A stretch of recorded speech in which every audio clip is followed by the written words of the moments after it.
2011 census പ്രകാരമാണ് സംസ്ഥാനത്ത് ward വിഭജനം നടത്താൻ സർക്കാർ തീരുമാനിച്ചത്.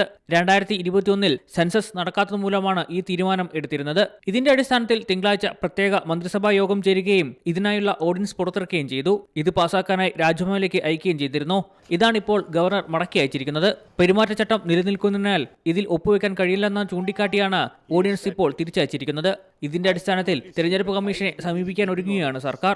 തദ്ദേശ സ്വയംഭരണ സ്ഥാപനങ്ങളുടെ പുതിയ വിഭജനമനുസരിച്ച് ഒരു പഞ്ചായത്തിൽ ഒരു വാർഡ് വീതം കൂടും. നിലവിൽ സംസ്ഥാനത്ത് 941 ഗ്രാമപഞ്ചായത്തുകളായി 17,962 വാർഡുകളാണ് ഉള്ളത്. ഓർഡിനൻസ് ഗവർണർ ഒപ്പിട്ട് വിജ്ഞാപനം ചെയ്താൽ വെള്ളിയാഴ്ച മന്ത്രിസഭാ യോഗം ചേർന്ന് ജൂൺ 10 മുതൽ നിയമസഭാ സമ്മേളനം വിളിക്കാനായിരുന്നു തീരുമാനിച്ചിരുന്നത്.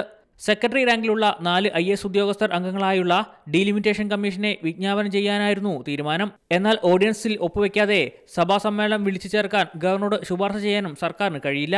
സഭാ സമ്മേളനം വിളിക്കാൻ തീരുമാനിച്ചാൽ ഓർഡിനൻസ് പകരം ബില്ല് കൊണ്ടുവരേണ്ടി വരും.